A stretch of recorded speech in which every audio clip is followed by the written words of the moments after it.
livre sur le sujet. Nous sommes avec Peggy Loriol. Bonjour. Bonjour. Merci d'être avec nous. Alors, vous êtes chef d'entreprise et vous participez demain à une émission en direct sur le web. C'est un Facebook Live. Ça s'appelle Ensemble pour elle. C'est de 18h30 à 20h30. Vous serez aux côtés d'une députée, d'une athlète de haut niveau. Vous, la chef d'entreprise, quand vous avez entendu Manon Aubry, là, à l'instant, dire qu'on subissait encore des insultes et qu'on n'avait pas la place qu'on méritait dans la société, qu'est-ce que vous en pensez? Je suis assez d'accord. À l'époque, quand j'ai créé, il y a beaucoup de personnes, beaucoup d'hommes qui se sont dit mais elle rêve celle-là, qu'est-ce qu'elle veut faire? J'avais 30 ans à l'époque et qu'elle mène 56, ça n'a pas été évident tous les jours, mais je n'ai pas perdu ma détermination et j'y suis allée. Vous n'avez pas été prise au sérieux en fait, hein, tout à fait. Parce que vous étiez une femme plutôt jeune. Voilà, c'est ça. Il n'y avait pas les bons éléments pour croire en moi.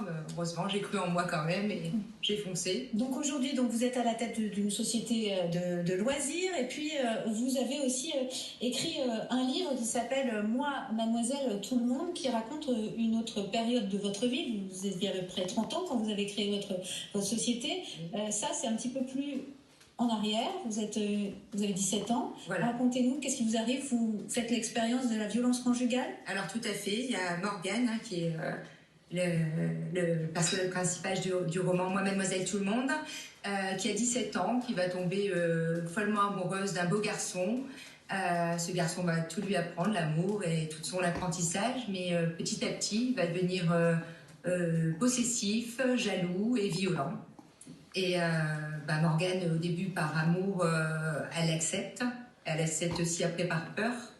Et ensuite, elle décide de dire stop, de décider d'arrêter cette relation toxique. Donc c'est votre histoire, elle s'appelle Morgane, mais c'est vous avez peut-être mis un filtre supplémentaire pour raconter cela. C'est le fruit du confinement. Vous arrêtez vos activités professionnelles et grâce à ce temps libre, vous décidez de dire votre histoire, peut-être quelque chose dont vous n'aviez jamais réussi peut-être à parler avant? Non, je n'avais pas eu besoin d'en parler. En effet, la crise sanitaire me prive de mon métier et j'ai voulu écrire ce roman pour les jeunes femmes. C'est de la new romance.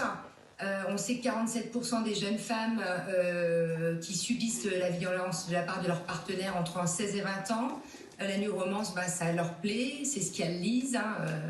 Anatole. Mais pourquoi vous écrivez ce livre? Justement pour essayer d'aider les jeunes femmes et leur dire on a le droit de dire stop quand on a la sirène d'alarme dans notre cerveau qui nous dit mais on n'a pas le droit de nous parler comme ça, on n'a pas le droit de nous faire ça. Donc je veux aider les jeunes filles à se dire le stop, on a le droit, c'est pas nous qui sommes coupables. Le coupable, c'est celui qui fait place à la violence, qui vous maltraite par des mots, par des gestes, et on a le droit de dire non. Alors, on vous voit aujourd'hui, vous avez l'air installée dans la vie, vous êtes une femme d'affaires, et pourtant, vous avez subi cela, ça peut arriver à tout le monde, la violence conjugale. C'est pour ça que mon livre s'appelle Moi, Mademoiselle, tout le monde, parce que je suis issue d'une famille normale, mes parents travaillaient, j'allais à l'école comme toutes les jeunes filles, et une rencontre qu'on pense belle, finalement, ne l'est pas. Est-ce que c'est aujourd'hui, selon vous, le principal chantier? Je ne sais pas, vous êtes chef d'entreprise, on parlait à l'instant des inégalités de salaire, du bon classement, relativement bon classement de la France au rang mondial. Quel est, selon vous, le principal chantier du féminisme aujourd'hui? Alors, je pense qu'on est l'égal de l'homme et qu'il ne doit pas y avoir de différence. Un homme, une femme, on est pareil, on a le droit à la même place. Et d'ailleurs, dans l'émission de demain, en scène, on verra différents profils de femmes, des athlètes de haut niveau, des politiciennes, des chefs d'entreprise. Et elles sont l'égale à l'homme, elles réussissent aussi bien. Nous réussissons aussi bien. Donc, un message à faire passer pour cette journée internationale des droits des femmes, c'est ça, c'est l'égalité. Il n'y a pas de discussion. Voilà, il n'y a pas de différence à faire. Merci beaucoup d'avoir été avec nous, Peggy Loriol, pour parler de la journée internationale des droits des femmes demain. Merci de votre attention. Restez avec nous sur France Info. Excellent après-midi.